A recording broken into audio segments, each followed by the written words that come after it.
Fazemos agora aquela interrupção na parte musical do nosso programa, mas por uma boa causa, para conversarmos aqui sobre a presença negra em Alagoas, esse livro que está sendo lançado, e conversar sobre isso aqui com o nosso historiador alagoano, grande historiador, grande amigo, que tem um programa aqui na TV Assembleia também, um programa sobre história, que é o nosso querido professor Douglas Aprato, que foi o organizador desse compêndio. O compêndio é bom, né, professor? Compêndio é bom. Não sei se a meninada de hoje vai entender, viu? Compêndio, é. Mas, professor, é interessante isso, porque a gente estava conversando antes, né, aqui, e é um pouco dessa presença pós-zumbi. Conta um pouco como veio a ideia, quem é que está apoiando essa ideia, porque para fazer é muito legal o livro, deixa eu ver se a gente enquadra aqui, depois a gente mostra, né, aí faz uns takes dele para mostrar a riqueza, né, muito bem editado, né, o trabalho editorial muito bem feito. Mas conta um pouco, daqui a pouco a gente vai puxando o carreirão da conversa e fala sobre isso e mais um monte de coisa. Um compêndio tem que ser dissecado, né? E mais um monte de coisa. Olha, meu querido amigo Paulo Poeta, poeta não só no nome, mas na essência, na sua filosofia de vida. Né? Veja, há 12 anos que eu mantenho um ritmo de, junto com a FAPEAL, fazer um projeto de pesquisa que redunda num calendário. Né? Nós já lançamos aqui no programa alguns desses, não foi? Então, com a professora Carmen. Um calendário, e deste calendário, deste trabalho que é feito ao longo do ano, resulta um livro. Né? Assim foi com os engenhos, assim foi com os postais, assim foi com o Instituto Histórico, assim foi com a PRVG, aqui em Alagoas, né? Assim foi também com o São Francisco, né? Com as Vilas Operárias, o Ciclo do Algodão, foi sobre a fotografia em Alagoas, e fizemos a presença negra em Alagoas. Sobre os holandeses também, nós fizemos também os holandeses. Estamos completando esse ano 12 anos dessa rotina. Na realidade, isso é parte desse projeto que já são 12? 12 anos. Veja, nós fazemos um calendário para a FAPEAL, já começou no governo Ronaldo Lessa, né, e veio com o TEL, a FAPEAL, sempre fazemos.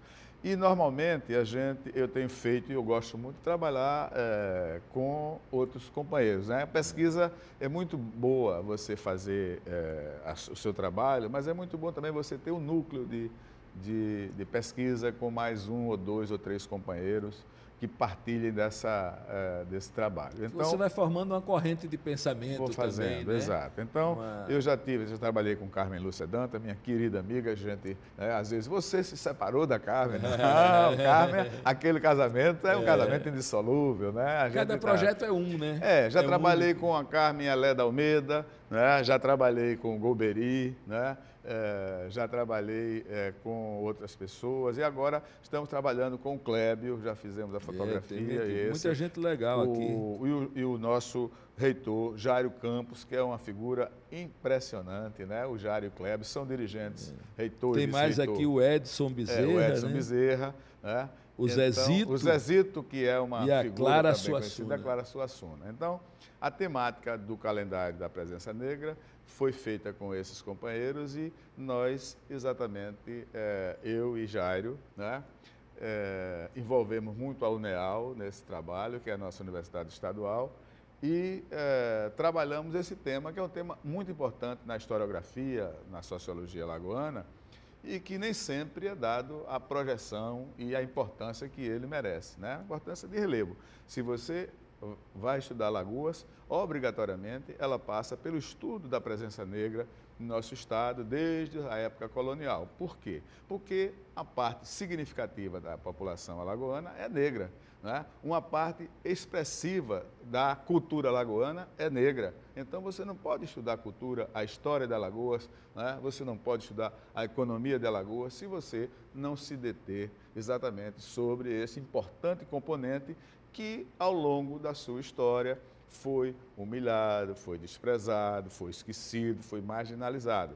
Mas, desde a Constituição, a última Constituição, que essa questão da negritude, essa questão da causa negra, como da causa indígena, ela tomaram, né, um lugar destacado dentro das preocupações nacionais e, evidentemente, aqui em Alagoas, que tem essa fortíssima presença do negro na sua formação, passou a ser também objeto de estudo da UNEAL, da Universidade, do SESMAC, etc. Então, o Jairo tem um grupo lá de pesquisadores, a qual participa o Clébio. A Clara Suassuna é a diretora do Núcleo de Estudo Afros Brasileiros na universidade, cujo primeiro dirigente foi o Zezito, né, Zezito Araújo. Então, nós reunimos o Edson Bezerra, do Manifesto Sururu, aquele nosso grande agitador cultural, né, nosso doutor, né, acadêmico de muito peso também, participa também dos estudos dessa cultura que vive na periferia e que recupera e resgata toda aquela tradição quilombola. Dele, exatamente. Né? Então, eu não tenho absolutamente nenhuma dificuldade. Aliás, eu adoro trabalhar com outros companheiros e, ao longo do nosso trabalho, a gente compor, somar. Eu sempre acho que é bom a gente... uma coisa ampla, sim, né? Uma coisa mais ampla. Visões. Então, eu acho que ganha a pesquisa, ganha o estudo, quando você se junta a outros companheiros que têm a mesma temática. Não é quando você vê nas grandes universidades internacionais, aquelas que brilham, né, no universo da pesquisa, você vê que não existe a figura do pesquisador isolado. Raramente você vê, né? O pesquisador, ele trabalha com outros companheiros, eles formam uma equipe, você vê, né, quando claro. Esse trabalho são com 2, 3, 4, 5 pessoas, uma equipe que trabalha. Então, nós temos feito esses estudos aqui ao longo desses 12 anos e esse último trabalho é exatamente sobre esse tema que é muito caro para a história alagoana, que é sobre a presença, a participação negra na sua história, na sua cultura, na sua formação e no seu professor, pertencimento. Onde é que compra o livro? Aqui eu estou vendo o Sebrae. Esse livro foi o Sebrae que financiou, certo? É um livro, como você disse, muito bonito, muito belo. Muito bem editado. Que eu acho, eu estudei estética com a Ariano Suassuna e com o Armando Souza Maior. Ave Maria. Então, eu entendo, né? Isso, fui um medíocre estudante, mas me passou isso, tanto o mestre Armando como o Ariano, essa visão estética na história, no texto, qualquer texto que a gente trabalha, né? Você tem que fazer um texto leve, um texto que as pessoas entendam, né? Que não seja aqueles milhões de citações, de notas de pé de página, um texto que seja entendido facilmente. Demais, você vê, aí vê o númerozinho, 35, seja, 35, né? Vai aquela letra 147, eu cego, aí volta. Espera aí, mais 147, eu tenho que voltar para o 26º, que tem outra coisa. Bom, aquilo é feito para o camarada não ler. Veja, há uma linguagem acadêmica e há um rito acadêmico que você tem que colocar. Mas o que pudesse livrar disso mas se você conseguir fazer de uma coisa leve, uma coisa que seja entendida pelo leitor em geral, é uma coisa Grandes obras são assim, por exemplo, professor, uma que eu me lembro até hoje, eu li muito jovem, entendi tudo, por causa da forma que foi escrita, que é aquela história da riqueza do homem. Sim, Léo Rubens. Você lê, é gostoso, exato, não tem né? Você entende a economia toda, você acaba ali. Não precisa ter esses milhares de citações. Aquele outro mundo de Sofia, né? Mundo de Sofia. Sobre filosofia. Você cita tanto que depois você espreme para saber, espera aí, o que é que ele queria finalmente dizer. É verdade. Segundo fulano, segundo Beltrano, segundo... Gente, então, esse livro tem essa objetividade dos seus artigos. Olha, nós procuramos exatamente fazer ter essa objetividade e ter essa apresentação, né? Essa face estética, né? A bonito. estética, beleza, que atraia você ter boas fotografias, bom desenho, diagramação. E aí tem o mestre Baguete, o nosso, né? Maravilha. Aí que trabalha conosco também, que faz parte disso aqui, dos fotógrafos, né? Aí você tem, desde aquelas fotografias negras belíssimas, né? Do nosso fundador aqui da fotografia, que estudou a nossa fotografia, Luiz Lavené, que foi cedido gentilmente pelo Arquivo Público, pelo Marcos, diretor do Arquivo Público, que faz um bom trabalho lá, né? Então, você tem o irmão do Baguete também, do Werner Baguete, o nosso cineasta, que também faz as ilustrações. Então, a gente procura ter um livro que o leitor, pela capa e pelo texto, seja um texto agradável, capturado. Que seja, exatamente. E ele gosta. Rapaz, que livro bonito. Né? Então... Sim, mas consegue aonde? A gente vai... Olha, esse livro está lá no Sebrae, né? Lá no Sebrae e na Viva. A Viva nós colocamos aí, a Viva, que a Sheila é uma parceira, ela tem, né, um trabalho notável. Entende de livro. E é uma parceira aí do livro, está aí, né? Então, está lá, na Viva e lá no Sebrae. Isso. Então, esse livro tem 6 textos, né? Um é o meu texto sobre o negro na história de Alagoas, como ele chegou, qual foi o papel dele, né, até a abolição em 88, depois a abolição, as alforrias anteriores, que na verdade não foi assim uma alforria total, você continuava ainda, os grilhões assim, da escravidão ainda sendo manipulados, né?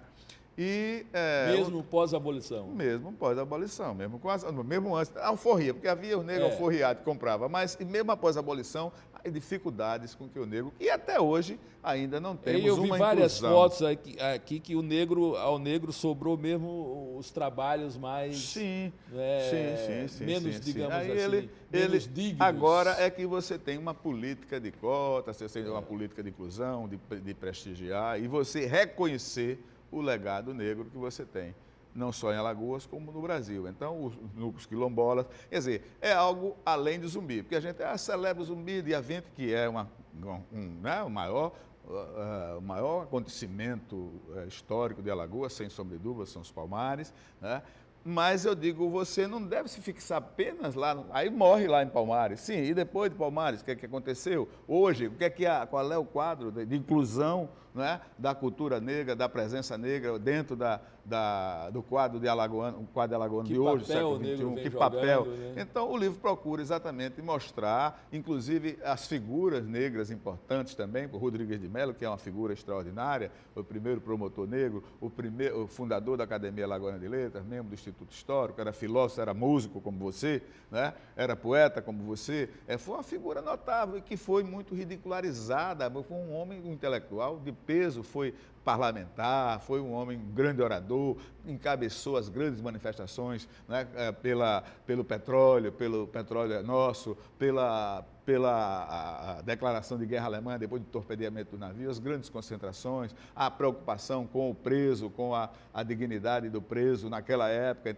Então, todas essas coisas, a Joana Gajuru, que foi também uma figura, você tem muitas figuras, né, notável. Eu coloquei aí o Epaminondas, que foi da minha época, CSA, né, que foi, parabéns a CRB pela conquista, Deodato. Eu torci, o nosso Deodato. Né? Então, é um trabalho que dá esse impulso, Zumba, coloquei o Zumba, assim, só como exemplo que existe uma presença, uma participação, uma contribuição que não pode ser esquecida dentro do estudo, qualquer estudo que se fizer em Alagoas sobre o seu passado, sobre o seu presente e, sem dúvida nenhuma, também sobre o seu futuro.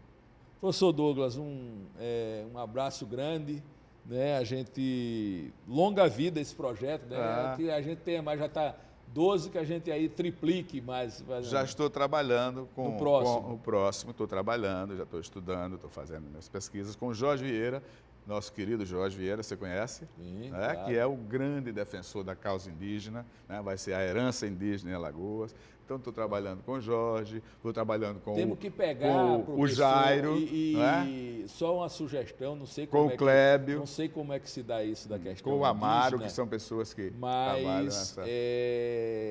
o senhor falou isso, era importantíssimo a gente recuperar pelo menos aquele texto do Moacir Pereira que está que é Os Caetés de Alagoas sim.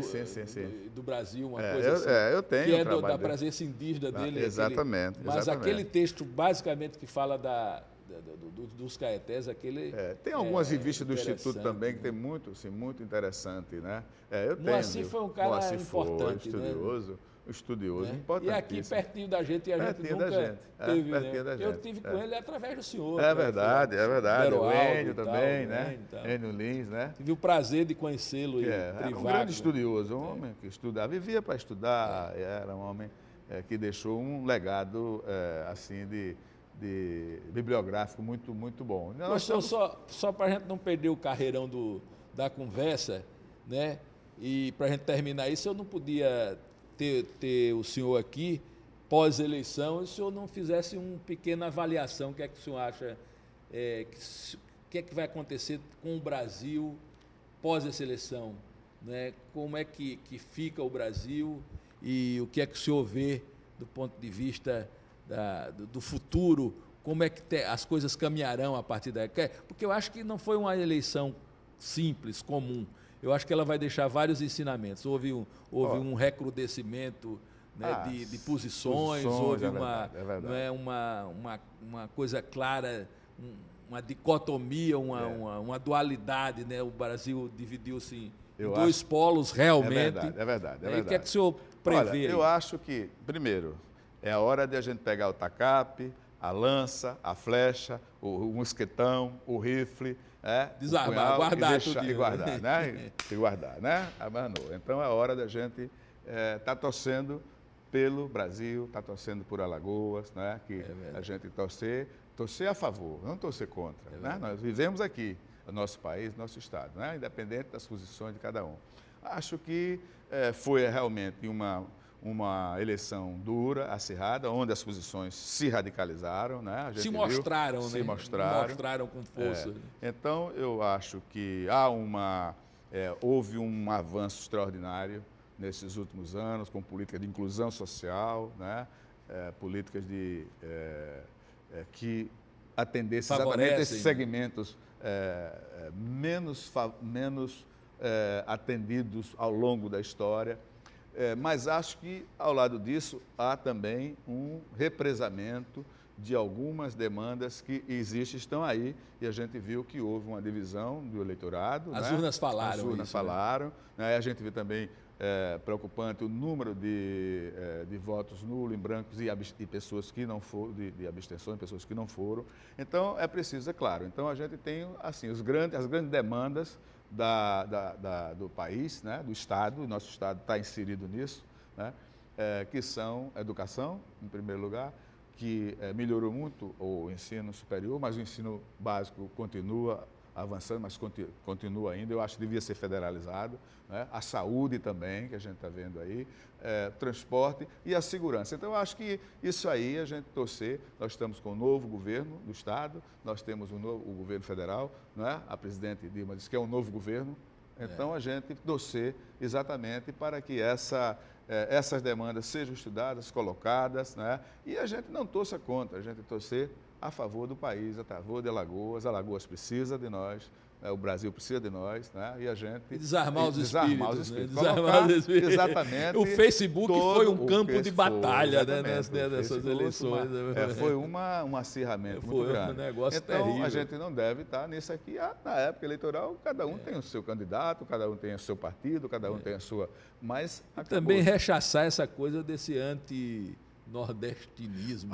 Pois é, essa coisa o Brasil do Nordeste, não tem isso, o Brasil não existe espaço para separações. A coisa mais importante, né? Nenhuma ideia dessa, o senhor que é historiador sabe muito bem, conseguiu vingar até hoje. Nenhuma ideia separatista no Brasil consegue... mais bela, apesar de todas as dificuldades que o Brasil conheceu, né? Essa construção do país, né, territorialmente, é um negócio fantástico, a mesma língua, o mesmo território, né, uma coisa única dentro da nossa América Latina. A unidade dentro da diversidade. Da diversidade. Então, agora é a gente ensarelhar todos os dois lados, a gente procurar exatamente cada um na sua função, cada um na sua atividade, o governo, a oposição, os intelectuais, os trabalhadores, os movimentos sociais, né, a sociedade civil. Então, a gente procurar exatamente paz, arrefecer, arregaçar manga e trabalhar. Manga, né? e trabalhar. Cada um na sua área, né? Porque há muita coisa a ser feita. Né? Então, todo mundo, se a gente se desarmar, se a gente não se desarmar, vai ser mais difícil. É verdade. Né? Se a gente não se desarmar. E procurar ainda um terceiro turno, procurar ainda eu acho que não é bom para ninguém. Não é bom para ninguém. Vai parar o Brasil. Essa é a minha opinião. Explorando o professor Douglas um pouquinho mais, que veio aqui para a gente lançar o livro, mas a gente não podia deixar ele passar depois de uma eleição sem a opinião dele. Professor, muito obrigado. Tá bom, querido. É sempre Sucesso um prazer. Para os seus projetos aí. É sempre um prazer. A gente faz um intervalozinho, daqui a pouco a gente volta com música.